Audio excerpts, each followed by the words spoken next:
బులెటిన్లో breaking news చూస్తున్న మంత్రి ఎర్రబెల్లి కీలకమైన వ్యాఖ్యలు చేశారు. తెలంగాణకు కాబోయే సీఎం కేటీఆర్ అన్నారు. కేటీఆర్ సమర్థవంతమైన నాయకుడని కొనియాడారు.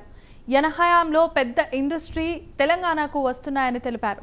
దేశంలో ఎక్కడా లేని ఉపాధి తెలంగాణలో లభిస్తోందన్నారు.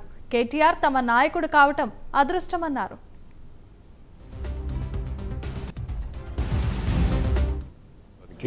గారు కాబోయే ముఖ్యమంత్రి ఒక సమర్థమైన నాయకుడు, సబ్జెక్ట్ ఉన్న వ్యక్తి.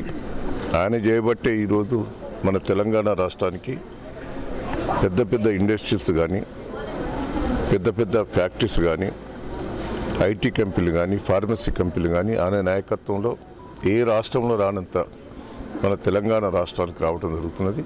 నిరుద్యోగ యువకులకు కూడా చాలా ప్రోత్సాహం జరుగుతున్నది.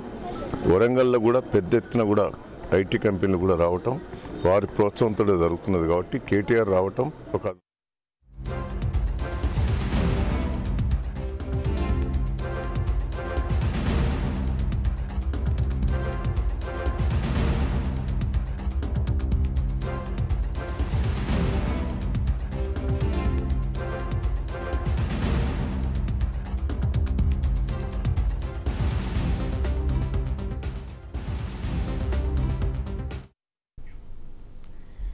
బ్రేకింగ్ న్యూస్ చూస్తున్నాం. కేటీఆర్ సమర్థవంతమైన నాయకుడు, కేటీఆర్ఏ మా నాయకుడు, కేటీఆర్ఏ కాబోయే సీఎం అంటూ ఎర్రబెల్లి చేసిన వ్యాఖ్యలు ఇప్పుడు సంచలనాన్ని సృష్టిస్తున్నాయి. తెలంగాణ రాష్ట్రానికి కేటీఆర్ త్వరలోనే ముఖ్యమంత్రి కానున్నట్లు మంత్రి ఎర్రబెల్లి స్పష్టం చేసినటువంటి పరిస్థితి. అంతర్జాతీయ మహిళా దినోత్సవ సందర్భంగా రేపు వరంగల్ జిల్లా పర్వతగిరి మండలం ఏనుగల్లో భారీ బహిరంగ సభ నిర్వహిస్తున్నారు. ఈ సభకు మంత్రి కేటీఆర్ హాజరు కాబోతా ఉన్నారు. కేటీఆర్ పర్యటనకు సంబంధించి కూడా గత 4 రోజుల నుంచి దగ్గరుండి మంత్రి ఎర్రబెల్లి కావచ్చు, స్థానిక ప్రజాప్రతినిధులు, అధికారులు అన్ని ఏర్పాట్లు చేసినటువంటి పరిస్థితి. ముఖ్యమంత్రి కేసీఆర్ తర్వాత కేటీఆర్ అంతటి సమర్థత కలిగిన నాయకుడు ఎవరు లేరు, ఓన్లీ మంత్రి కేటీఆర్ఏ ఆ సమర్థత కలిగిన నాయకుడు అంటే కూడా ఆయన అభిప్రాయపడ్డ పరిస్థితి. కేటీఆర్ ముఖ్యమంత్రి అని చేసిన వ్యాఖ్యలు ప్రస్తుతం ఇప్పుడు రాజకీయంగా చర్చనీయాంశంగా మారినాయి. మొదటి నుంచి కూడా అంటే గత కొద్ది రోజుల నుంచి మంత్రులు, ఎమ్మెల్యేలు పదే నెక్స్ట్ కాబోయే సీఎం, తెలంగాణ ఫ్యూచర్ లీడర్ అంటూ కూడా వ్యాఖ్యలు చేసినటువంటి సందర్భాలు అనేకం చూసాము. కానీ ఇప్పుడు మళ్ళీ కూడా తెరపైకి మంత్రి ఎర్రబెల్లి ఈ వ్యాఖ్యలు చేయడం చర్చనీయాంశంగా మారింది. ప్రతిపక్షాల నేతలు కావచ్చు, బీఆర్ఎస్ సంబంధించిన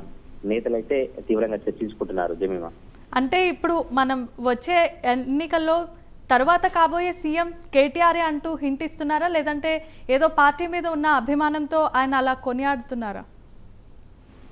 మొదటి నుంచి కూడా బీఆర్ఎస్ నేతలు కావచ్చు, బీఆర్ఎస్ ఎమ్మెల్యేలు, మంత్రివర్గం అంతా కూడా కేటీఆర్ సీఎం కావాలి, కేటీఆర్ సరైన నాయకుడు, తెలంగాణకు అనేక అభివృద్ధి కార్యక్రమాలు కావచ్చు, అనేక ఐటీ రంగానికి సేవలు చేస్తా ఉన్నారు. ఇక తెలంగాణకు సీఎం అయితే మంచి అభివృద్ధి కార్యక్రమాలు జరుగుతాయంటూ కూడా మంత్రులు కావచ్చు, బీఆర్ఎస్ నేతలు చెప్తున్నటువంటి కార్యక్రమాలని మిగతా ప్రతిపక్షాల నేతలు ఆరోపణలు, విమర్శలు చేసినటువంటి సందర్భంలో కూడా మంత్రులు కావచ్చు, బీఆర్ఎస్ నేతలు KTR future leader, KTR CM, KTR ను ఎదుర్కొనేటువంటి నాయకుడు తెలంగాణలో లీడర్ కూడా వ్యాఖ్యలు చేసే సందర్భాలను చూసాం.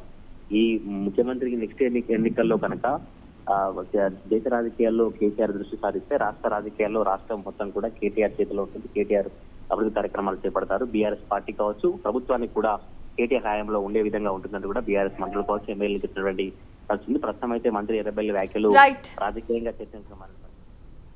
Thank you Tirupati.